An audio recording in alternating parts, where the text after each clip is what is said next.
पहले तो बड़े बड़े जुमले मोदी जी करते थे कि 15 लाख लेके आएंगे, फिर थोड़े छोटे जुमले करने लगे कि दिल्ली की महिलाओं को 2,500 रुपये देंगे। लेकिन इस बार भारतीय जनता पार्टी ने एक नई शुरुआत करी। सिर्फ वादों में जुमले नहीं किए, उस पर तो मैं आई जाऊंगी बाद में।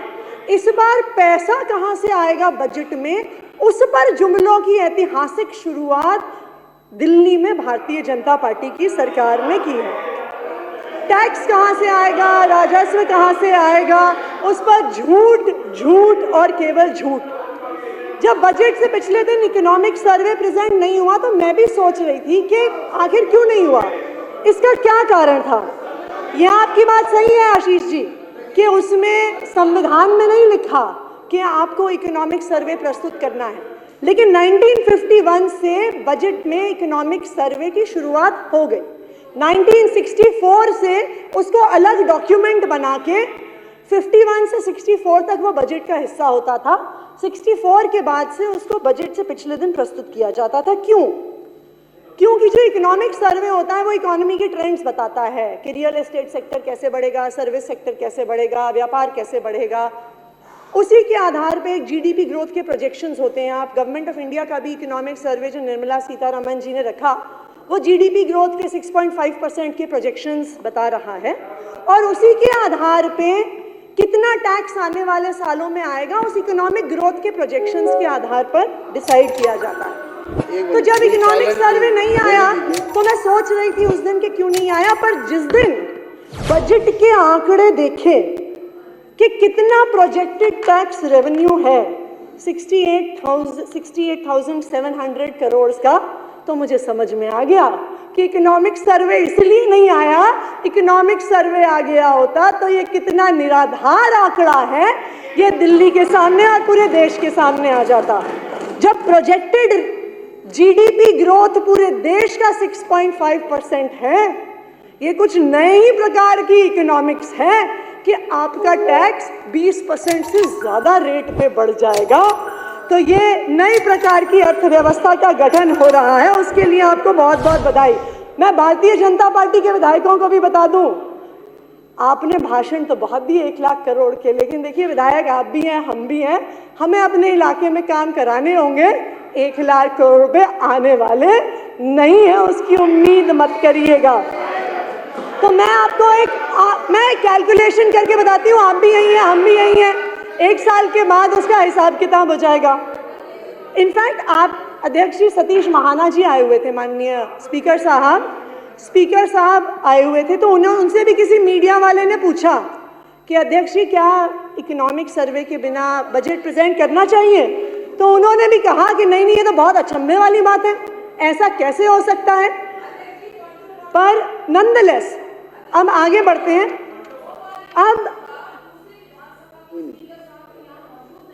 नहीं कोई बात नहीं, उनको बोलने दीजिए विपक्ष को। तो ये कहेंगे हमें ये मैं अब जैसे एक बजट का अनुमान आपने रखा कि रेवेन्यू एस्टिमेट्स क्या होंगे, मैं भी अपना एक रेवेन्यू एस्टिमेट आपके सामने रख देती हूँ कि मेरा अनुमान है कि जो आपने आंकड़े दिखाए हैं उसमें कम से कम 5,000 करोड़ कम तो आपका टैक्स कलेक्शन होगा। तो आपका बजट 1 लाख करोड़ से 95,000 करोड़ पे आएगा।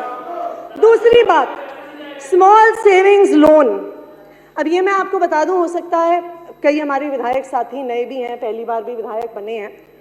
दिल्ली आपके बगल में वो पहली बार बने हैं ना, तो दिल्ली की अपनी सॉवरेन गारंटी नहीं होती है, तो दिल्ली लोन नहीं ले सकती है जैसे बाकी सारे राज्य लोन लेते हैं। दिल्ली सिर्फ एक लोन ले सकती है, नेशनल स्मॉल सेविंग फंड से। उसका आधार क्या होता है कि जैसे जो पोस्ट ऑफिस में पैसा डालता है, पीपीएफ में पैसा डालते हैं, जितना पैसा दिल्ली के लोगों ने उस स्मॉल सेविंग्स में डाला होता है उतना लोन दिल्ली की सरकार small NSSF loan national small saving fund से ले सकती है। अब आपने 50% या 100% दोनों ही हो सकता है, तो आपने उसका आंकड़ा दिखाया है कि 15,000 करोड़ हम नेशनल स्मॉल सेविंग फंड से लेंगे। तो अगर आप कह रहे हैं कि 50% ले सकते हैं तो 30,000 करोड़ कम से कम नेशनल स्मॉल सेविंग फंड में होने चाहिए। लेकिन अगर आप ये राज्यसभा में पंकज चौधरी जी जो minister of state for finance हैं 2023 तक के आंकड़े उन्होंने प्रस्तुत किए थे साल भर पहले राज्यसभा में, तो उन्होंने बिल्कुल साफ कर दिया था कि स्मॉल सेविंग्स में जो पैसा जा रहा है वो लगातार घटता जा रहा है। दिल्ली में तो बहुत ही स्पीड से घट रहा है। दिल्ली में ये स्मॉल सेविंग्स फंड तकरीबन 10,000 करोड़ का होता था, 2020-21 तक 8,000 करोड़ पहुंच गया, 2023 के अंत तक ये मात्र 5,000 करोड़ रह गया। तो आप तकरीबन 2,500 करोड़ का, या हो सकता है 3,000 बहुत हो गया तो 5,000 करोड़ का आप लोन ले सकते हैं। 15,000 करोड़ के लोन का आंकड़ा बिल्कुल फर्जी है। तो आपका बजट 95,000 करोड़ से 85,000 करोड़ पे आ गया। फिर कहा जी कि हम समन्वय से काम करेंगे, केंद्र सरकार पैसा देगी। मैंने सोचा बहुत अच्छी बात है, हो सकता है हमसे तो नहीं बनती थी तो हमें नहीं देते थे। इनफैक्ट हमें तो जो 951 करोड़ कागज पे भी मिलते थे वो भी पिछले 2 साल से आए नहीं थे। कागज पे आए थे पर हमारे पास आए नहीं थे। तो मैंने सोचा कि चलिए बहुत अच्छी बात है, हो सकता है कि जिस तरह से मोदी जी अपनी सरकार को बचाने के लिए बिहार की सरकार को में नीतीश जी को पैसा दे रहे हैं, आंध्र प्रदेश की सरकार में चंद्रबाबू नायडू जी को पैसा दे रहे हैं, हो सकता है कि दिल्ली में अब उनकी पार्टी की सरकार बनी है, दिल्ली में भी देंगे। तो मैंने आंकड़े निकाले, मैंने कल से मैंने सोचा अपने बजट के अलावा केंद्र सरकार का भी बजट निकाल के देखा जाए कि आखिरकार कितना पैसा कौन से हेड में दिया जा रहा है। तो बिहार के पैसे तो मिल गए कि 1,43,000 करोड़ बिहार को दिए जा रहे हैं। आंध्र प्रदेश के भी पैसे मिल गए कि तकरीबन 60,000 करोड़ आंध्र प्रदेश को दिए जा रहे हैं। पर दिल्ली के पैसे मिल ही नहीं रहे थे कि कहाँ गए ये 6,000 करोड़ 7,000 करोड़ जो आएंगे। तो हमने सोचा कि एक बार देख लेते हैं कि ये पैसे कहाँ हैं जो केंद्र सरकार से आने थे। तो आपके बजट, दिल्ली सरकार के बजट डॉक्यूमेंट में लिखा था कि 2 हेड्स में पैसे आएंगे। Grant from central roads and infrastructure fund, 1,000 crore रुपए केंद्र सरकार इस फंड से देगा दिल्ली की सड़कों के लिए। तो हमने उसके भी कागजात निकाले कि कितने पैसे आएंगे। अब मजे की बात यह है कि केंद्र सरकार के बजट के डिमांड नंबर 86 में schemes of states financed from central road and infrastructure fund, जिससे आप दिल्ली के लिए 1,000 करोड़ रुपए लाने वाले हैं, schemes of UTs financed from CRIF का टोटल कैपिटल बजट 396 करोड़ है। तो 396 करोड़ में से लद्दाख को, जम्मू कश्मीर को, पुडुचेरी को, सबको पैसा जाना है, दमन एंड दीव को जाना है, दादरा नगर हवेली को जाना है। उस 396 करोड़ में से भारतीय जनता पार्टी की सरकार 1,000 करोड़ लेके आएगी। आपने चमत्कार कर दिया। फिर आइए, आपने कहा फंड रिसीव फ्रॉम, हमें तो कागज पे पैसा मिलता था, इनको तो कागज पे भी नहीं मिल रहा। उसके बाद फिर आइए fund receive from GOI for capital projects. तो कल रात को मैंने ये डॉक्यूमेंट निकाला 2025-26 का demand for grant central government की। तो जब ये जो डिमांड कितने पैसा दिल्ली को आएगा, मैंने कहा कहाँ है जी ये 6,000 करोड़ जो कैपिटल वर्क्स के लिए आने वाले हैं। मैंने एक डॉक्यूमेंट निकाला, दूसरा निकाला, दिल्ली को मैं आपको बताना चाहूंगी उतना ही 951 करोड़ आज भी केंद्र सरकार के बजट में है। कोई 6,000 करोड़ नहीं आने वाला है। सारे विधायक भारतीय जनता पार्टी के भी सुन ले, दिल्ली के लोग भी सुन ले, बजट में कहीं पर भी 6,000 करोड़ का कैपिटल फंड का कहीं भी एक शब्द नहीं है। तो अब अगर आप हिसाब किताब लगाएं, थोड़ी सी अगर हम मैथ्स कर लें, 1,00,000 करोड़ में से 5,000 करोड़ कम हुए टैक्स में, 10,000 करोड़ कम हुए NSSF लोन के, 7,000 करोड़ कम हुए जो गवर्नमेंट ऑफ इंडिया से आना था, आपका बजट हो गया है 78,000 करोड़। आप हम पे आरोप लगा रहे थे बजट हमने कम कर दिया, बजट तो हमारी सरकारों से आपने कम कर दिया। ये दिल्ली की जनता को पता होना चाहिए। ना सिर्फ इतना, एक नई शुरुआत, अभी एक नई शुरुआत, अभी हमारे कई साथी यहाँ पे खासकर हरीश खुराना जी भी बात कर रहे थे कि जी फिस्कल डेफिसिट। आपको ये जान के खुशी होगी कि उसमें भी एक नई शुरुआत आपकी सरकार ने करी है। आतिश जी एक सेकंड जी, सदन का समय आधा घंटा और बढ़ाने का प्रस्ताव है।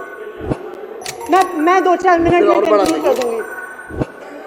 मैं 2-4 मिनट 2 मिनट में 2-3 मिनट में कंक्लूड कर दूंगी। अच्छा ठीक है, सदन का समय 1 घंटा, सदन का समय 1 घंटा मारवाड़ जी और से पूछ बढ़ाने का लीजिए। प्रस्ताव है। हाँ तन्विंदर जी सही है, तो 1 मिनट वो कुछ कह रहे अच्छा हैं। जी जी हाँ जी, आधा घंटा कह रहे थे, फिर 1 घंटा कर दिया, अभी थोड़ी ऐसा देर ना में आतिशी 1.5 जी ये ना घंटा। कहे, मारवाड़ जी मैं से 2 या 3 आतिशी जी मिनट ये ना लूंगी कहे कि उसमें मुझे से। समय कम दिया गया, इसलिए विपक्ष के नेता ये ना कहे मुझे समय कम दिया नहीं गया। नहीं, कल का भी कर लो ना, कोई कल नहीं, कौन आज सा निकल रहा है, 1 घंटे का समय। यही रोक लो, कल ही चलते, यही नहीं, आगे विपक्ष के- देखिए, ये सदन विपक्ष का पूरा सम्मान करता है। ऐसा नहीं है कि हमारे साथ जो हुआ, हम जानते हैं हमारे साथ क्या, हमें 1 मिनट भी नहीं मिलता था विपक्ष के नेता को समय। 1 मिनट से 1.5 मिनट में माइक बंद, लेकिन हम 1 घंटा बढ़ा रहे हैं कि उनको कोई समय की कमी ना रहे। तो अब सदन तैयार है, बहुत पारित, ठीक है, कंटिन्यू करिए। बहुत धन्यवाद, बहुत धन्यवाद अध्यक्ष महोदय। बस 2 या 3 मिनट में और लूंगी। तो बजट का actual size Bharatiya Janata party के विधायकों को भी पता होना चाहिए, दिल्ली वालों को भी पता होना चाहिए। 78,000 करोड़ है। 1 लाख करोड़ के गुब्बारे में से हवा निकाल लीजिए, वो आने वाले नहीं है। अब घाटे की बजट, फायदे की बजट, आप एक बार ये डॉक्यूमेंट निकाल, बजट एट अ ग्लांस। आपके ही डॉक्यूमेंट में लिखा हुआ है कि 25-26 में 13,702 करोड़ का फिस्कल डेफिसिट, दिल्ली के इतिहास में सबसे ज्यादा fiscal deficit Bharatiya Janata party की सरकार लाने की बात कर रही है। तो 2 चीज देख लीजिए, जुमले का बजट के पैसा आने नहीं वाला, दूसरा फिस्कल डेफिसिट 13,000 करोड़ का फिस्कल डेफिसिट आपकी सरकार लाने वाली है। बाकी और 2-3 चीजों पे जो एक्सपेंडिचर की हैं उस पे ध्यान दिलाना चाहूंगी अध्यक्ष महोदय। दिल्ली इतना इन्फ्लेटेड बजट के बावजूद भी इंपॉर्टेंट हेल्थ फैसिलिटीज का बजट काटा जा रहा है। दिल्ली कैंसर इंस्टीट्यूट, चाचा नेहरू अस्पताल, मौलाना आजाद मेडिकल कॉलेज, आचार्य भिक्षु hospital, Lal Bahadur Shastri hospital, Guru Gobind Singh hospital का बजट 65 करोड़ रुपए से कम कर दिया गया। आचार्य भिक्षु तो आपकी विधानसभा में है। हेल्थ मिनिस्टर साहब कह रहे थे हम कैट्स एम्बुलेंसेज लेके आएंगे, जल्द से जल्द लेके आएंगे। उनको पता नहीं था कि मुख्यमंत्री महोदया ने उनकी कैट्स एम्बुलेंस का भी बजट 25 करोड़ से काट दिया है। क्या लेके आएंगे वो जल्द से जल्द। अनऑथराइज्ड कॉलोनीज, कई विधायक यहाँ पे अनऑथराइज्ड कॉलोनीज के मुद्दे पे बात कर रहे थे। पिछले साल की तुलना में 500 करोड़ बजट कम हुआ है अनऑथराइज्ड कॉलोनीज में गलियां बनने के लिए, सीवर लाइन डलने के लिए, पानी की लाइनें डलने के लिए।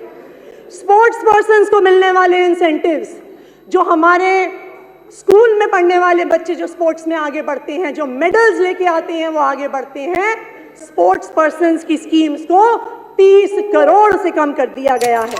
आप बात करते हैं अंत्योदय की, डिसेबिलिटी पेंशन, दिव्यांग जनों की पेंशन का जो आपने अलॉटमेंट रखा है वो पिछले साल से 35 करोड़ कम है। आंगनवाड़ी में मिलने वाला सप्लीमेंट्री न्यूट्रिशन जो महिलाएं अपने घर लेके आती हैं, उसका आपने 100 करोड़ का बजट काट दिया है। ये किया है भारतीय जनता पार्टी ने। अंत्योदय की बात करते हैं, जो बच्चे बेघर होते हैं, बेसहारा होते हैं, जिनके लिए चिल्ड्रंस होम्स बनाए जाते हैं, जिनके लिए CWCs बनाई जाती हैं, उन होम्स का बजट, उन बेसहारा बच्चों का बजट आपने 100 करोड़ कम कर दिया है। अंत्योदय की बात करते हैं आप। भारतीय जनता पार्टी ने इस बार बजट में इतिहास रचा है, बिल्कुल रचा है। जुमलों की एक नई शुरुआत। इतिहास में इस देश के पहली बार ऐसा हुआ है कि पैसे कितने आएंगे उस पर झूठ बोला जा रहा है। ये तो झूठ 1 महीने में, 1 साल में पकड़ा जाना है, फिर भी बोला जा रहा है। 78,000 करोड़ के बजट को 1 लाख का बताया जा रहा है, घाटे का बजट लाया जा रहा है, और जो मूलभूत सुविधाएं दिल्ली वालों को, शिक्षा की, स्वास्थ्य की, चिल्ड्रंस होम्स की, आंगनवाड़ी में खाने की मिल रही थी, उनका खात्मा किया जा रहा है। ये है भारतीय जनता पार्टी का बजट।